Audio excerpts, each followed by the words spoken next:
The research vessel Harmony shuddered violently as it entered Kepler 442b's upper atmosphere. Commander Lee Hyun-woo gripped his restraints, watching the instrument panels flicker between red warnings and complete darkness. The storm they'd detected from orbit had been massive, but nothing in the atmospheric reading suggested it would tear their ship apart like tissue paper. "Hull breach in sections 4 through 7, shouted Dr. Park So-young from her station, her voice barely audible over the screaming wind that had somehow found its way inside their supposedly sealed craft. "We're losing life support." The planet below was a frozen wasteland, covered in perpetual ice storms that could flash freeze a human in seconds. It was also humanity's best hope for establishing a foothold in this star system, rich with rare minerals and positioned perfectly for deep space exploration. Now it might become their grave. Hyun-woo fought against the ship's violent spinning to reach the emergency controls. Through the cracked viewport, he caught glimpses of jagged mountains and endless white. The wind here didn't just blow. It carved landscapes, moving with the force of a living thing. "Emergency landing protocol initiated," he called out, though he wasn't sure anyone could hear him anymore. The ship's AI had gone silent 3 minutes ago, and half his crew was unconscious from the pressure changes. The impact came suddenly. Metal screamed against ice and rock, and then everything went dark. When Hyun-woo awakened, the silence was almost as terrifying as the chaos had been. His breath came in visible puffs, and frost had already begun forming on his eyebrows. The ship's hull had cracked open like an egg, and through the gaps, he could see the storm still raging outside, walls of white moving with impossible speed and fury. He counted 4 survivors: himself, So-young, pilot Kim Min-ho, and engineer Choi Da-yoon. The others hadn't made it through the crash. Their emergency supplies were scattered and partially buried under debris, but they managed to salvage enough to last perhaps a week if they were careful. "The emergency beacon is damaged," Min-ho reported, his fingers already stiff from cold despite his thermal gloves. "I can't get a signal through this storm." They huddled in the least damaged section of the ship, using emergency heaters that would drain their power cells within days. Outside, the wind howled with a sound unlike anything on Earth, deeper, more resonant, as if the planet itself were screaming. 3 days after the crash, they saw it for the first time. Da-eun was on watch duty, peering through a gap in the hull at the endless storm, when she noticed something moving against the wind. At first, she thought it was debris, a piece of their ship, perhaps, carried by the gale. But debris didn't move with purpose, and this thing definitely had intent. "There's something out there," she whispered, not wanting to wake the others who had finally managed to fall asleep despite the cold. Through the swirling snow, she caught glimpses of white scales and membranous wings. It was roughly the size of a large dog, but its proportions were all wrong, too long, too graceful, moving through the air currents as if the deadly storm were nothing more than a gentle breeze. When Hyun-woo took the next watch, he saw it too. The creature circled their crash site at a distance, never coming close enough for a clear view but always present. It seemed to be studying them, learning their patterns.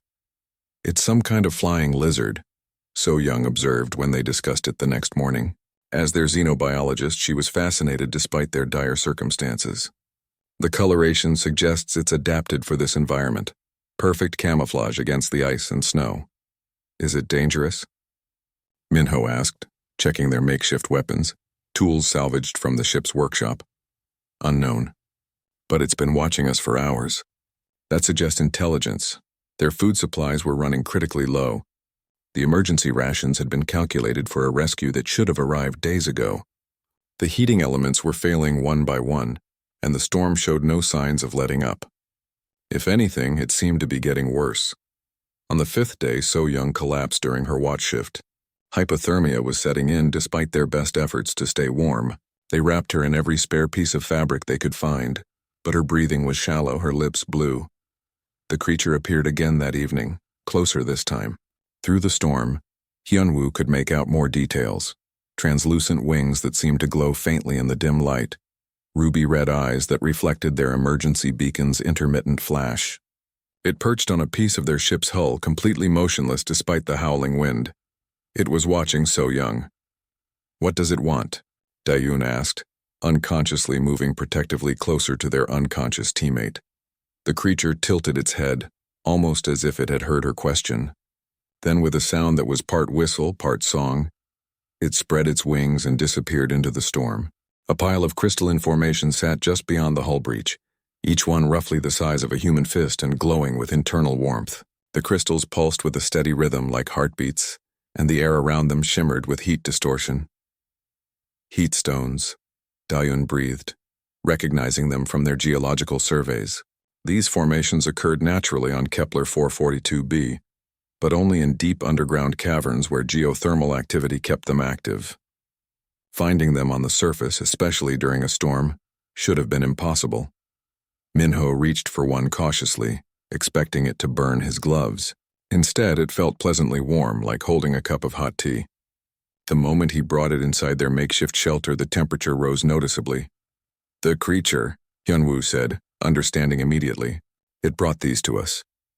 They arranged the heat stones around So-young, and within hours color began returning to her face. Her breathing steadied, and she opened her eyes for the first time in 2 days. "How?" she whispered, staring at the glowing crystals. "Our watcher," Hyunwoo explained. "It seems to understand we need warmth." Over the following days, more gifts appeared. Edible fungi that grew in the planet's cave systems, rich with nutrients their bodies desperately needed. Ice formations that had been carefully carved to collect and funnel the moisture from the air, providing them with fresh water. Each offering was placed just outside their shelter, positioned where they would find it easily, but left with a respectful distance. The creature never tried to approach them directly, but its presence had become a comfort rather than a concern. It would appear during their darkest moments, when the cold seemed ready to claim them, when despair threatened to overwhelm their hope of rescue, and somehow, it would find a way to help. "It's protecting us," So-young realized as she studied the pattern of gifts. But why? What does it gain from keeping us alive? Through the storm, they could sometimes hear it singing, haunting melodies that seemed to harmonize with the wind itself. The songs were beautiful and alien, filled with longing that transcended language barriers. "Maybe it's lonely too," Dayun suggested one evening as they listened to the creature's distant calls. "Maybe it understands what it's like to be trapped." The storm had been raging for over a week now, showing no signs of weakening. Their ship's emergency beacon remained damaged beyond repair, and their chances of rescue grew slimmer each day. But somehow, thanks to their mysterious guardian, they were still alive. That night, the creature perched closer than ever before, its pale form just visible through the swirling snow. For the first time, they could see the intelligence in its ruby eyes, ancient, patient, and deeply sad. While examining one of the heat stones through her portable microscope, she noticed something unusual in its crystalline structure. The formations weren't just naturally occurring geothermal crystals. They had been modified, enhanced somehow to burn longer and produce more heat than should have been possible.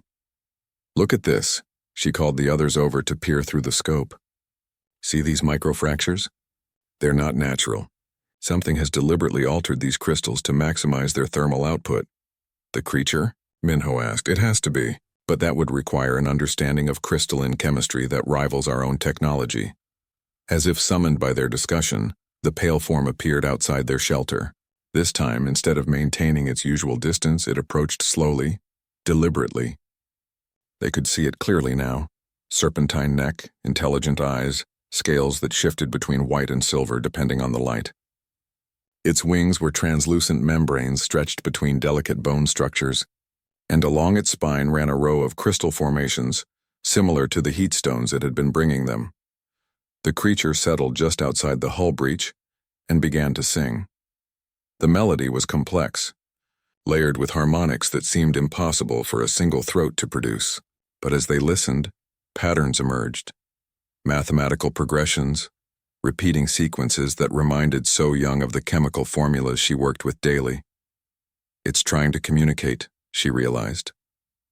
"The song, it's not just music. It's language." She began humming along, trying to match the simpler melodic lines. The creature's head snapped toward her, eyes widening with what looked remarkably like surprise and hope. It repeated the sequence slower this time, and So-young managed to echo it back more accurately. What followed was humanity's first conversation with an alien intelligence. Through song and gesture, they began to understand each other. The creature was indeed alone, the last of its kind on this world. It had watched their ship crash from its home in the deep caves, and something about their struggle for survival had moved it to help. Why? Hyunwoo managed to convey through a combination of gestures and tentative musical phrases. The answer came not in words but in images. The creature somehow projected thoughts directly into their minds. They saw flashes of its memories, others of its species long since gone. Cities of crystal and song buried beneath the ice. A civilization that had thrived on this world until the climate changed and the eternal storms began. It was the last keeper of ancient knowledge, the final guardian of technologies its people had developed over millennia, and now it had found beings who, like its ancestors, refused to surrender to the cold and dark. You see us as kindred spirits, So Young understood, tears freezing on her cheeks as the creature's loneliness washed over her in waves. The dragon, for that's what it was, despite being unlike any mythological dragon from Earth, sang a melody of profound sadness mixed with hope. It had been alone for so long that it had almost forgotten what companionship felt like. But their survival depended on more than emotional connection. The storm was intensifying, and even with the creature's gifts, their supplies wouldn't last much longer.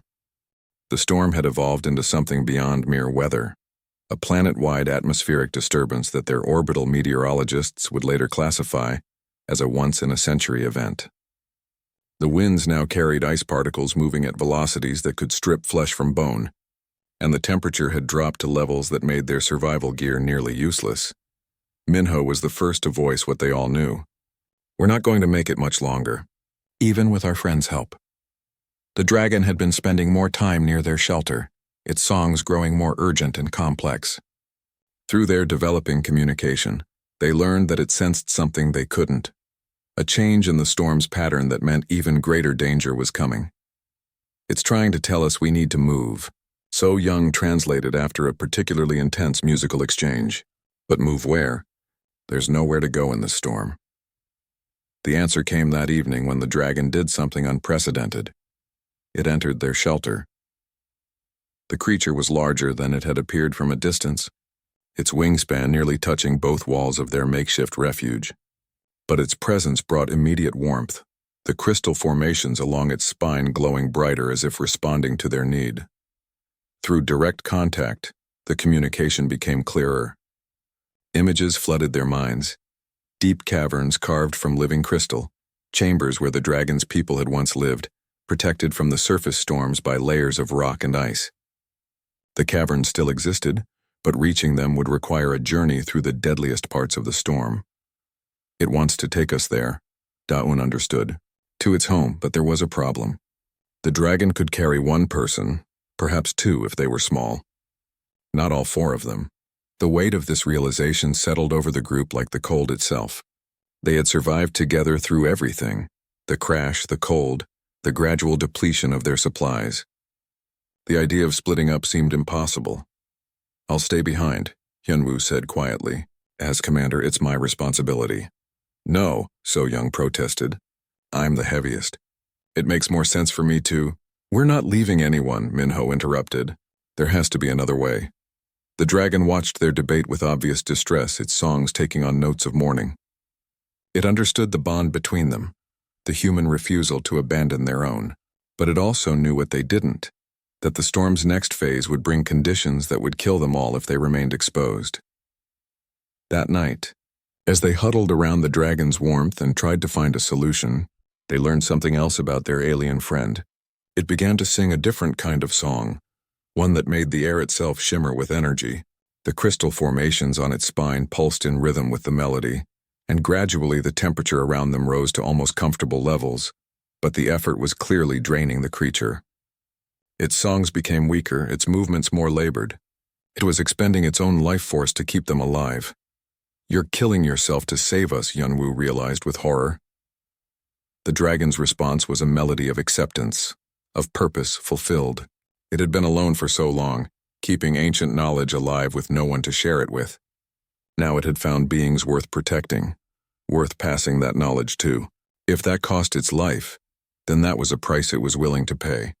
It was a level of selflessness that shamed and inspired them in equal measure. What if we don't go to the caves? Dayun suggested on the 15th morning, as they watched the dragon grow visibly weaker from its efforts to keep them warm. "What if we bring the caves to us?" She had been studying the crystal formations on the dragon's spine, comparing them to the heat stones it had brought them. The similarity wasn't coincidental. The dragon's body was essentially a living version of the same geothermal technology that powered its people's underground cities. The ship's hull, So Young caught on immediately. We could modify it, create a sealed environment powered by the crystal technology. But we'd need the dragon to interface with the system, Minho realized. It would have to stay connected to power it. The implications hit them all at once. They were asking the creature to become a living power source, to bind itself permanently to their survival. It would mean giving up its freedom, its ability to fly through the storms it loved, to live the solitary but unbounded existence it had known for so long. When they presented the idea through their musical communication, the dragon's response surprised them. Instead of the reluctance they expected, it sang a melody of pure joy. For the first time since they'd known it, the creature's song held no notes of loneliness. It wanted to be bound to them. It wanted to become part of their survival, their future. The next several hours were a frenzy of activity. Using the dragon's knowledge of crystal technology and their own engineering skills, they began modifying their shelter. The dragon guided them through songs that somehow conveyed complex technical information. How to align the crystal formations for maximum efficiency. How to create harmonic resonances that would amplify the thermal output. It was technology that bridged the gap between science and art, between human engineering and alien intuition. The dragon's people had never separated the two. Their entire civilization had been built on the principle that beauty and function were inseparable. As the modifications neared completion, the storm outside reached a new level of fury. The wind no longer howled. It screamed with a voice that seemed to come from the planet's core. Ice particles struck their hull with the force of bullets, and the temperature outside dropped to levels that would freeze exposed skin in seconds. But inside their transformed shelter, warmth spread from the crystal arrays they had built. The dragon positioned itself at the center of the system, its spine connecting directly to the power grid they had created. As it settled into place, the crystals along its back flared to brilliant life. "Are you sure about this?" So Young asked, placing a gentle hand on the dragon's scaled head. "Once we activate the full system, you won't be able to leave." The dragon's response was a song of contentment, of purpose finally fulfilled. It had spent so long as the guardian of dead knowledge. Now it could become part of something living, something that would carry both human and dragon wisdom to the stars. When they activated the system, the transformation was immediate. Their crude shelter became a warm, stable environment that could withstand anything the storm could throw at them. But more than that, they could feel the dragon's presence in every warmth-giving crystal, in every breath of clean air the system produced. They were no longer just surviving. They were thriving, protected by an alien intelligence that had chosen to become their eternal guardian. The storm had finally begun to weaken, and the first thing the rescue teams detected was a massive energy signature coming from the crash site. When they descended through the clearing clouds, they discovered not the desperate survivors they expected, but a thriving outpost. The original wreckage of the Harmony had been transformed into something that seemed to blend human engineering with alien aesthetics. Crystal formations grew along the hull like living circuits pulsing with warm light that created patterns of breathtaking beauty. The entire structure hummed with harmonious frequencies that seemed to calm the lingering winds. Captain Yoon Tae-young, leading the rescue mission, stared in amazement as Commander Lee Hyun-woo emerged from the transformed shelter, healthy and smiling despite having been presumed dead for weeks. "Commander Lee," Tae-young called through his suit's communicator. "Report your status. How did you survive the storm?" "We had help," Hyun-woo replied, gesturing toward the shelter where his teammates were emerging alongside something that made the rescue team step back in wonder. The albino dragon moved with grace despite being connected to the shelter's systems by crystal filaments that pulsed with shared energy. Its presence radiated intelligence and curiosity. And when it sang its greeting to the newcomers, several of the rescue team members found themselves unexpectedly moved to tears by the beauty of the sound. "This is our friend," So Young explained, her hand resting companionably on the dragon's neck. "It saved us, and in return we've become family." The implications became clear as the rescue teams examined the hybrid technology that had kept the survivors alive. The dragon had not just provided power, it had shared the accumulated knowledge of its entire species. Crystal formations that could provide unlimited clean energy, atmospheric processors that could terraform hostile worlds, communication systems that transcended language barriers. It chose us, Dayun said as she guided the rescue teams through the technical marvels their shelter had become. Not humanity as a whole, but us specifically. We're bonded now in ways I don't think we fully understand yet. The dragon's songs confirmed this. Through the musical communication they had developed, it explained that the bonding was permanent and beneficial to both sides. The humans provided companionship and purpose, while the dragon provided knowledge and protection. Neither could survive without the other now, but neither would want to. When it came time to leave Kepler 442b, the dragon came with them. The hybrid shelter was carefully transported to the rescue ship, crystal arrays and all, creating humanity's first truly alien-integrated technology. The journey back to Earth took months, during which the dragon shared more of its people's knowledge. Star maps showing safe routes through previously unknown space, scientific principles that advanced human understanding by centuries, art forms that combined mathematics with melody in ways that revolutionized both fields. But perhaps most importantly, the dragon shared its people's philosophy, the belief that true civilization was measured not by conquest or expansion, but by the willingness to sacrifice for those you chose to call family. When they finally reached Earth, the four humans and their alien companion had become something new, the first hybrid crew in human history. Bound together by shared survival and mutual devotion, they became ambassadors to a universe that suddenly seemed far less lonely, carrying with them proof that intelligence and compassion could transcend any barrier of species or origin. The dragon had saved them from the storm, but in doing so, it had saved itself from an eternity of solitude. And humanity had gained something invaluable, not just advanced technology, but a reminder of what they could become when they chose cooperation over domination, sacrifice over self-interest. In the end, both species emerged from the ice and wind stronger than they had ever been alone.